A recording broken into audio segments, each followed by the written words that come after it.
O Domingo Espetacular está no ar. E a gente começa com uma investigação jornalística exclusiva do maior golpe da história do país. A fraude milionária do INSS. Um funcionário, sem querer, falou, poxa, você viu? Pô, agora nós somos mais de 500 associados por dia. Eu falei, o que foi? Depoimentos revelam como funciona a engrenagem dos desvios. Afinal, para onde vai todo esse dinheiro? Eu encontrei os brasileiros que foram vítimas. Gente que mais precisa e que teve o dinheiro roubado. Essa assinatura não é sua? Não, não é minha. Como tudo começou? Os laranjas, os cabeças, é o que você vê agora. No rastro das fraudes contra os aposentados. Uma procura jornalística incessante. Mauro Bacana, para aqueles que desconfiam que o senhor se beneficiou desse esquema, como é que o senhor responderia? A caçada aos responsáveis pelo maior golpe da história do Brasil. Depois dessa operação que teve aí, os vendedores da atividade sair a lista das que são fraudulentas. Vai mais alguém uma vez, que a polícia tem mais. Uma investigação exclusiva revela um escândalo bilionário com o dinheiro do povo. Aqui nesse quarto simples, de uma casa pequena, de um conjunto habitacional em São Bernardo do Campo, no ABC Paulista, um retrato do dilema que tantos brasileiros estão enfrentando. E o que significa esse prejuízo para a senhora?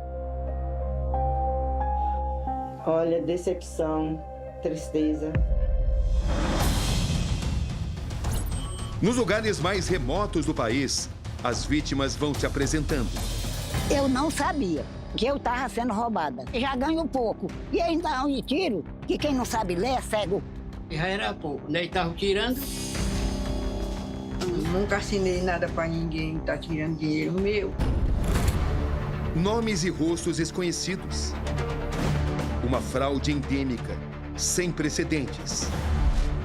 Quantas pessoas a senhora sustenta? Eu sustento 3 pessoas. A sua sobrevivência de outras 3 pessoas dependem do que a senhora ganha no INSS, da pensão do INSS. E eles ainda me roubam, né? As cifras são incalculáveis, assim como o número de vítimas. São pelo menos 9 milhões de aposentados e pensionistas com descontos e associações. São associações que foram criadas com o objetivo de fraudar esses descontos de maneira ilegal, de maneira criminosa. Quantos são os autorizados? Quantos são os fraudulentos? Eu acho que eu senti enganada, manipulada, enganada. Como funcionava a engrenagem criminosa que tirava de quem mais precisa seu único sustento? Esta é Dona Marlene. Desde que ela perdeu o marido há 12 anos, um mecânico, ela depende da pensão do INSS para sustentar a si própria, o neto de apenas 11 anos e a filha de 31 anos, que tem sequelas e um tumor cerebral. Para eles, esse roubo que tem sido feito todos os meses representa uma ameaça à sobrevivência. É uma questão de sobrevivência, porque além de ter que ir ajudar em casa, eu não tenho mais condições de trabalhar. Chegou a faltar dinheiro para comprar remédio para ela? Já faltou. De ficar assim, ela passar 1 ou 2 dias sem remédio, uma convulsão atrás da outra e correr atrás de ajuda e ter que ir aparecer ajuda, né? Por essa necessidade de comprar remédios muito caros, a senhora chegou a ficar perto de passar fome? Já teve dia de ter só o arroz, e não tem o feijão, não tem uma mistura. Um esquema criminoso eficiente. A venda de informações. A corrupção. Para realizar os descontos, as entidades precisam da autorização expressa de aposentados e de pensionistas. Mas na prática não era bem assim que acontecia. Edith Helena de Souza Silva, pernambucana, brasileira, 68 anos, auxiliar de máquinas aposentada, mais uma lesada no golpe do INSS. Eu tenho um documento que diz aqui o seguinte: declaro para os devidos fins estar plenamente ciente de que a presente tem como objetivo a minha espontânea adesão à Associação de Benefícios e Previdência, ABEMPREV. Essa assinatura não é sua? Não, não é minha. Só poderia assinar o seu nome para ver como é que é a sua assinatura? Vamos comparar. Esta é a assinatura verdadeira da dona Edith e essa é a que consta nesse documento. É semelhante, mas dá para se perceber que se trata de uma falsificação. A senhora jamais assinou esse documento? Não, jamais, jamais. Nem sabe do que se trata essa empresa? Não. Nem sei, nem conheço. Os valores debitados nas aposentadorias variavam de R$30 a R$80 por mês para cada contribuinte. Olhando assim, até parece inexpressivo. Agora multiplique esse valor por milhares de descontos. Calcula-se mais de R$6 bilhões, tirados diretamente dos bolsos dos aposentados. A senhora confirma que a sua assinatura foi falsificada? Sim, só de eu assinar o papel da advogada, o próprio amigo dela de trabalho, eu não sou perito, mas essa assinatura está errada, é diferente. Quanto tempo isso perdurou? Então, que eles vêm usando essa má-fé desde 2022. Quanto que a senhora imagina que tenha perdido? Tá quase R$2.000, R$3.000 por ano. A senhora nunca tinha ouvido falar dessas empresas? Não. Inclusive, quando teve a primeira, que foi da Ambec, foi a primeira que foi feito o processo contra ela, não veio nenhum representante. Por exemplo, a advogada procurou ver se eles tinham bens para bloquear, nada aparece. São coisas fantasmas. Só a Ambec, uma das principais associações investigadas, chegou a movimentar por mês R$30 milhões. Este documento revela que a Ambec apresenta aumento de arrecadação impressionante nos últimos anos. Em 2021, eram apenas 3 associados e um recolhimento de R$135. No ano seguinte, os associados ultrapassam os 40 mil e a arrecadação chega a quase R$15 milhões. Em 2023, os números saltam para 601 mil associados e um montante de R$91 milhões. Há mais de uma semana, investigando o esquema, chego até personagens-chave. Boa tarde, prazer. Este é meu encontro com Mauro Bacan Júnior, 68 anos. Ele concorda em me contar os bastidores da Ambec, onde atuou como gestor durante um ano. Ex-aliado de Maurício Camisotti, agora faz um relato contundente. Como é que o senhor entrou na Ambec? Eu conheci o Maurício através de um outro colega, Maurício Camisotti, que me apresentou. E quando eu comecei a falar um pouco o que eu fazia, das partes de cunho social, com cadeirantes, tudo, ele falou, passa no meu escritório. E eu falava, mas ô Maurício, deixa eu entender melhor o que é essa associação.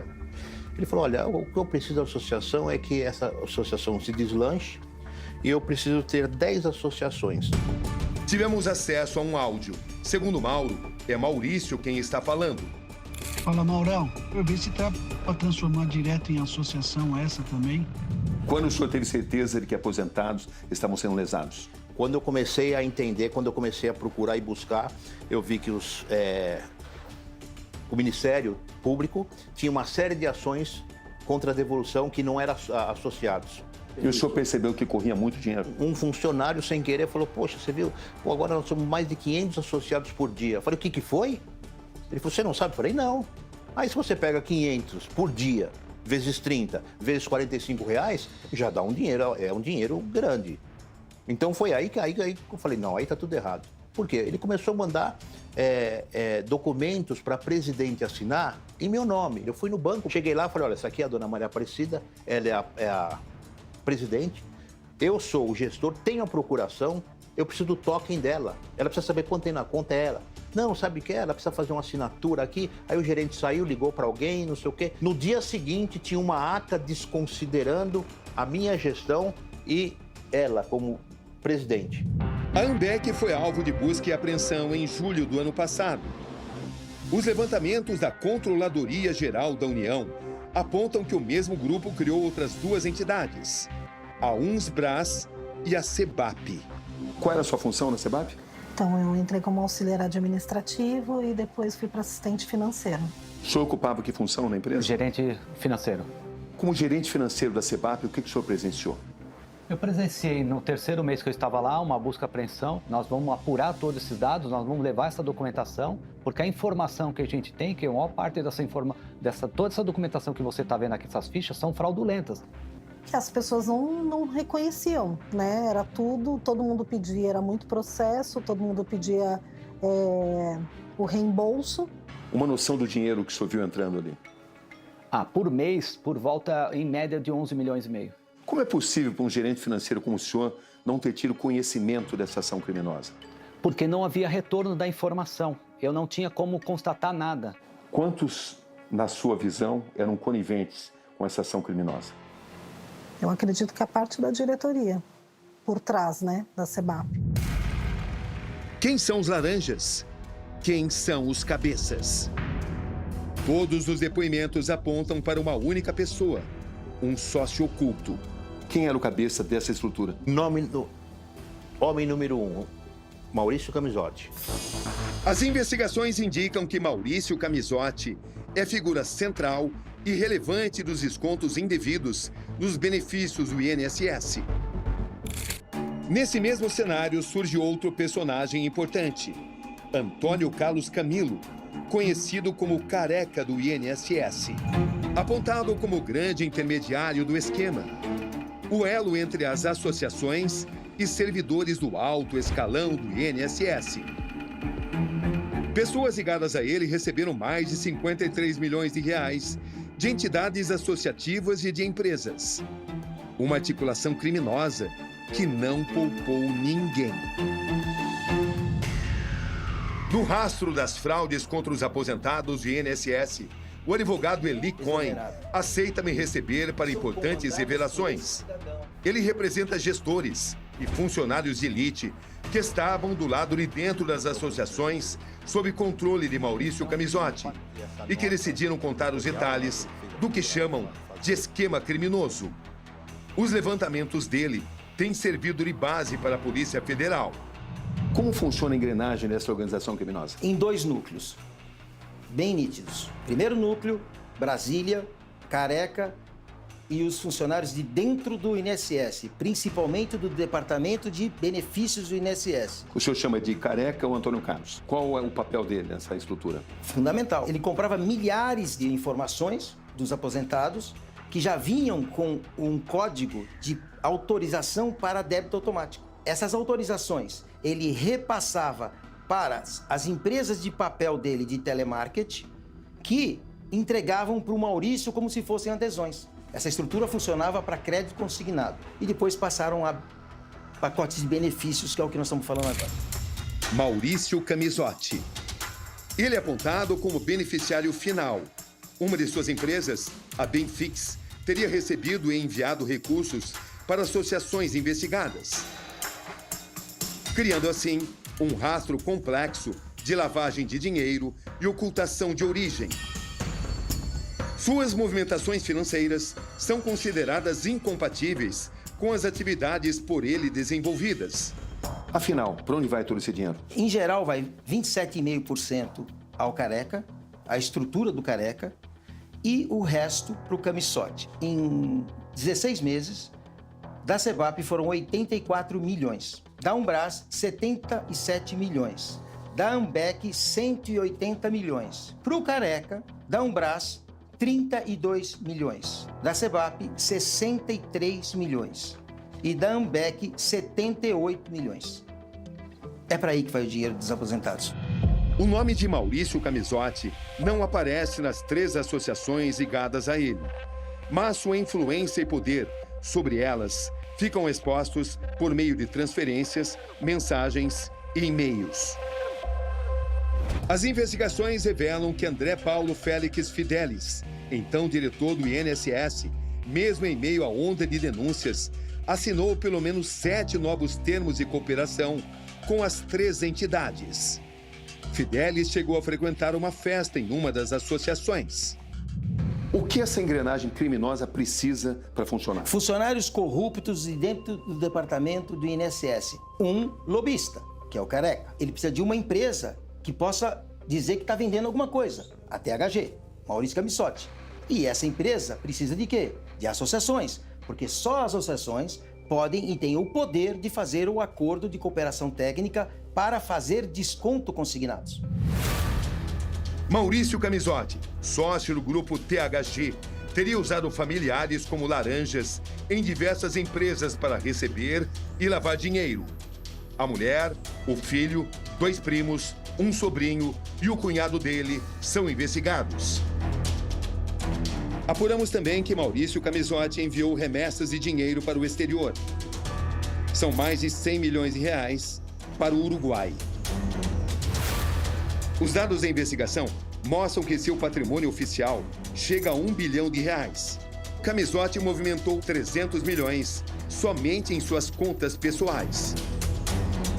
O apartamento onde Camisotti vive é estimado em 28 milhões de reais. Nossa investigação avança.